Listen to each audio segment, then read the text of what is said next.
ठीक है। कभी किसी की चिंता है पेपर लीक की? पेपर लीक पर कभी देश बंद हुआ? पेपर लीक से प्रॉब्लम है गरीब आदमी और मिडिल क्लास को। अमीर आदमी के बच्चे को तो प्रॉब्लम है नहीं, या नेताओं के बच्चों को तो प्रॉब्लम है नहीं।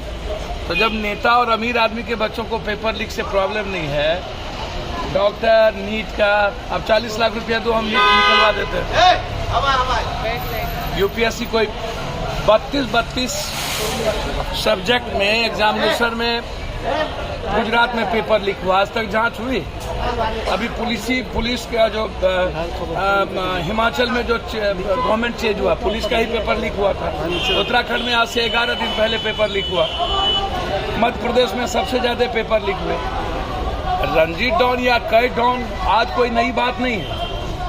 इस पर गंभीर चिंता क्यों नहीं होती है? बीजेपी वाले जो आरोप लगाते रहते हैं, या इधर सवाल न बीजेपी का है न पार्टी का है, सवाल है कि क्या जीनियस लड़का जो गरीब और मिडिल क्लास का बच्चा है वो कभी सक्सेस करेगा या नहीं। नीट जब 40 लाख रुपया में हम निकालेंगे, और यूपीएससी बीपीएससी एसएससी एक बार लाठी तो हम खाए नहीं है। एसएससी के मामले में लाठी खाए, जब हिंदी सेट का मामला था दिल्ली में तब भी लाठी खाए। तो आप लोग जो हाय तोबा करते रहते हैं, ये सिस्टम का पार्ट है। ये इसको कोचिंग और नेता, शिक्षा मंत्री जेल क्यों नहीं जाता है? आज तक क्यों नहीं गया? अकाउंटेबिलिटी किसकी तय होनी चाहिए? भारत का शिक्षा मंत्री, सेक्रेटरी, एजुकेशन सेक्रेटरी और बीपीएससी यूपीएससी का चेयरमैन, या जो भी विभाग का चेयरमैन है, ये इस पर मुकदमा क्यों नहीं लगता है? ये जेल क्यों नहीं जाते? ये सबसे बड़ा मैटर ये है। मेरा बिल्कुल इस पर कोई बहस नहीं है, सवाल नहीं है। मैं आपको बहुत क्लियर बता दूं कि इसमें जांच होनी चाहिए। शिक्षा मंत्री इन्वॉल्व रहते हैं, कोचिंग, बड़ी बड़ी कोचिंग माफिया इसमें इन्वॉल्व है, बड़े बड़े पदाधिकारी इन्वॉल्व हैं। ऊपर से नीचे झाड़ू देने की जरूरत है, और गंभीरता से यह सोचने की जरूरत होगी कि क्या इसके बाद पेपर लीक नहीं होगा। हाय तो बात तुरंत मचती है, या कहना कि नीतीश कुमार रहेंगे तो पेपर लीक होता रहेगा। तो डबल इंजन की शुरुआत गुजरात में खाली आरोप और प्रत्यारोप, हर चीजों में बीजेपी या अन्य पार्टियों की जो नीति है वो मारने वाली क्यों है? बड़ी बड़ी मछलियों को जेल में ठूसने की जरूरत है, सिर्फ पदाधिकारी या छोटी मछली को नहीं, ऊपर से लेकर नीचे तक यह सवाल इम्पोर्टेंट है। और इसमें इंक्वायरी होना चाहिए। हाईकोर्ट और सुप्रीम कोर्ट के जज के द्वारा इंक्वायरी होनी चाहिए। मॉनिटरिंग में सीबीआई इंक्वायरी हो, कोई दिक्कत नहीं, लेकिन हाईकोर्ट और सुप्रीम कोर्ट के जज की मॉनिटरिंग हो। और इसमें अकाउंटेबिलिटी बनाया जाए शिक्षा मंत्री को, सेक्रेटरी को और उस विभाग के चेयरमैन। पप्पू जी, भारत जोड़ो यात्रा को रोकने और रोना कहीं नहीं है। इसको ये इन लोगों से पूछिए। जब अमेरिका के साइंटिस्ट ने और सभी लोगों ने, पहले ही दुनिया को पता था कि चाइना का जो वैक्सीनेशन है वो किसी काम के नहीं है, और पहले ही उसके वैक्सीनेशन को कैंसिल कर दिया गया था।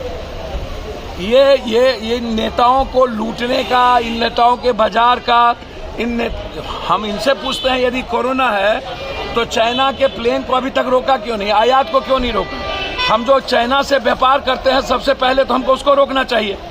हम चाइना के लिए बाप क्यों करते हैं? कोरोना हमको, अगली बार हमको कोरोना क्यों नहीं हुआ? उसके पहले हमको कोरोना क्यों नहीं हुआ? हम तो सबसे ज्यादा लाश उठाए तो सब मरा, हम क्यों नहीं मरा? ये हैवॉक क्रिएट का पैनिक है। इन नेताओं पर केस होना चाहिए जो पब्लिक में पैनिक पैदा करता है, डर पैदा करता है। ये बहुत गलत है। जनता के बीच डर पैदा करके, पैनिक पैदा करके ये लोग कैपिटलिस्ट को, पूंजीपतियों को, मेडिकल माफिया को, मांस के माफिया को, ये लोग इनकम बढ़ाना चाहते हैं और उससे नेता अपना इनकम बढ़ाना चाहते हैं। कोरोना भारत के लिए कोई मैटर नहीं रखता है। पहले भी 2 डोज आपने कहा कर दिया है, इसीलिए यह पैनिक नेता ना करे, हैवॉक क्रिएट ना करे। निश्चित रूप से मैं उम्मीद करता हूं कि कोरोना के जितने टर्म्स एंड कंडीशन है उसमें विदेश का पहला प्लेन और विदेश से आयात निर्यात बंद होना चाहिए।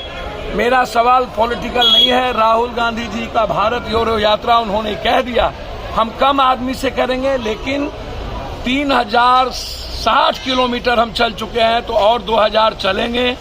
उसमें कोई बहस नहीं है, क्योंकि भारत को बचाना बहुत जरूरी है। इन गंदे लोगों से, इन गंदे नेताओं से, गंदे सिस्टम से, नफरत से और उस पर कोई कंप्रोमाइज नहीं होना चाहिए। अकेले चलेंगे लेकिन चलना चाहिए। एक दिन से सर, हम अच्छी बातें हैं, हर आदमी को यात्रा पर निकलने का राइट है ना। हमको एक बात बताइए, प्रधानमंत्री दिन में मुंह में कोरोना पट्टी बांध के आ गए हाउस में, और शाम में 22 आदमी को लेकर के शादी में चले गए बिना मुंह में लिए। ये इतना बड़ा बहुरूपिया, प्रधानमंत्री से बढ़कर बहुरूपिया तो साला मैंने लाइफ में जिंदगी में देखा ही नहीं। दिन में आगे मुंह में पट्टी लगा के, असम में बाराती चले गए बिना पट्टी के। चला ऐसा बेईमान, ऐसा मैंने झूठ आदमी मैंने लाइव में नहीं देखा भैया। इसको कोरोना से डर नहीं है, इसको भारत यूरो यात्रा से डर है, इसको प्रेम से डर है।